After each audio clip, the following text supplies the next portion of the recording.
the Trains on Tracks channel. Today is 4th of July.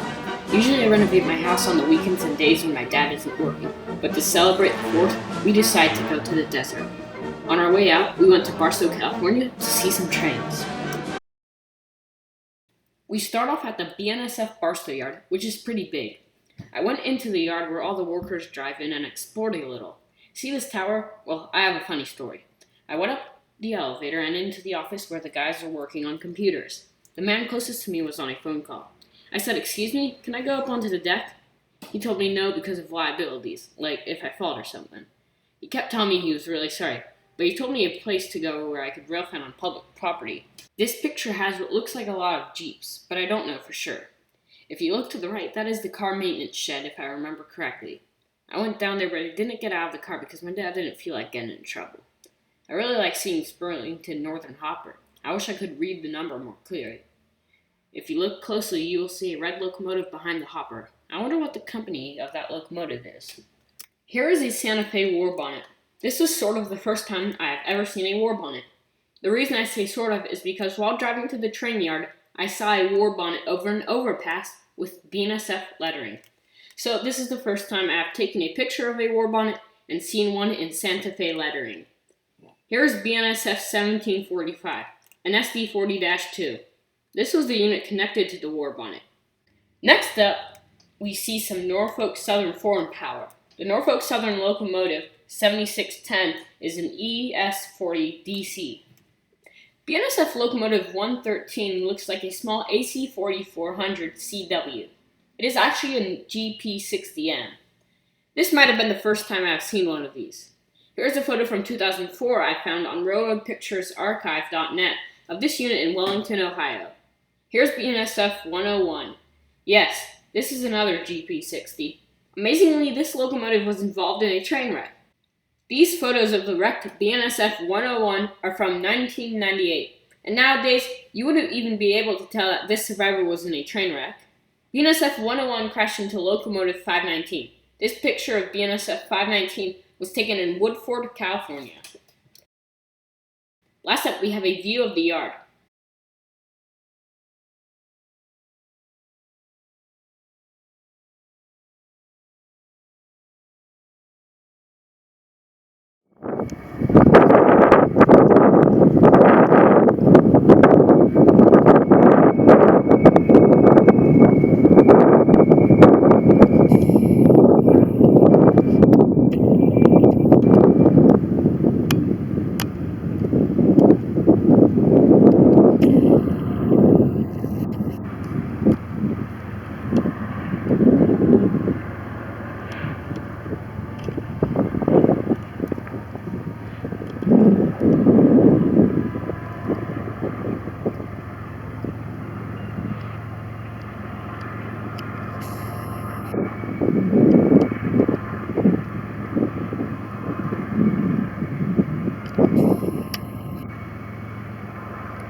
Now we enter the Western American Railroad Museum, which is also in Barstow.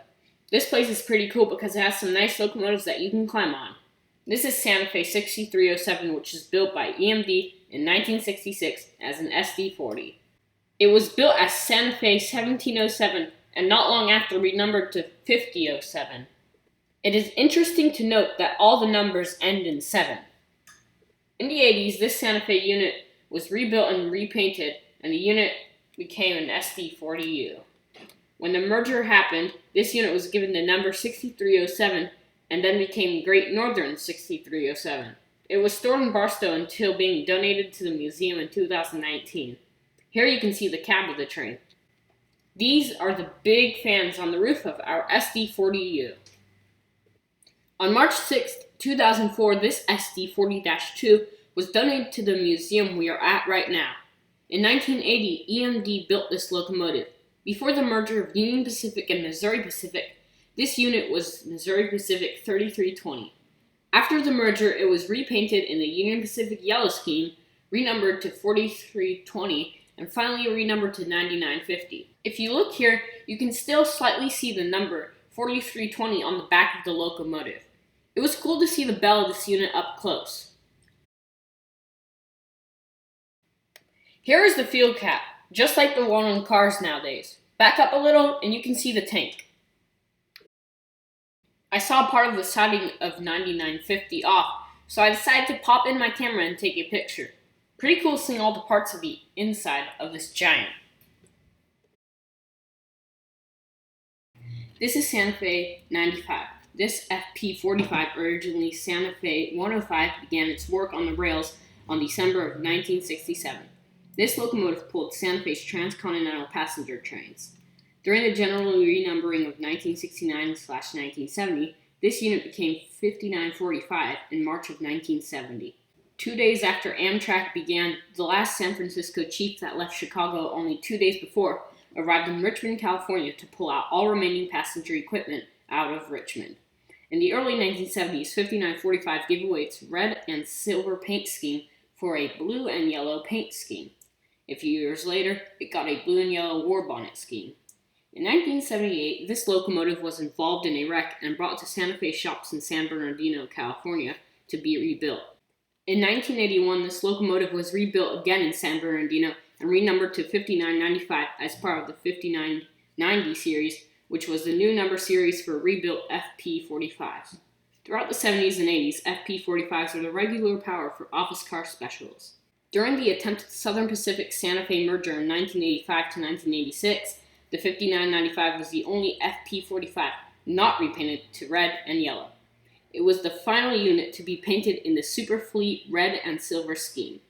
This unit was renumbered to 107 for a few months until being renumbered to 5995, so it would not be in conflict with the new 100 class GB60Ms. Only weeks later, it was renumbered to Santa Fe 95 and kept that number for the rest of its work on the railway. The 95 was a small character in the 1993 movie Fatal Incident. When 1997 came, the 95 had turbocharger trouble and was about to be donated to the Orange Empire Railway Museum when BNSF decided to repair the unit because they needed more power. They decided to donate FP4598 instead. After BNSF took back 95, it didn't live long after that when more trouble came running. BNSF stopped using this unit and stored it in their facility at Barstow before finally donating it to the museum we are at now. The next locomotive is a Beep or SWBLW. These are very funny looking locomotives. These photos weren't the best, but it is what I got of the Beep. Here are some more photos I got afterwards.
increases the lifespan of rails.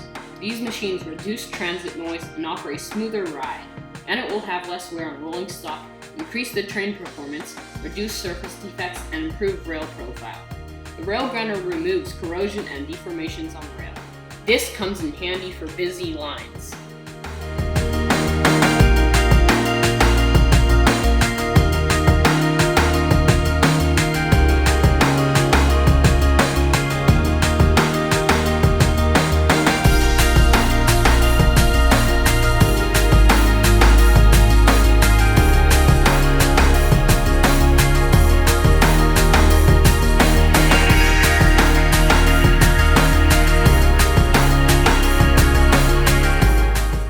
For stopping by the Trains on Tracks channel and watching this video.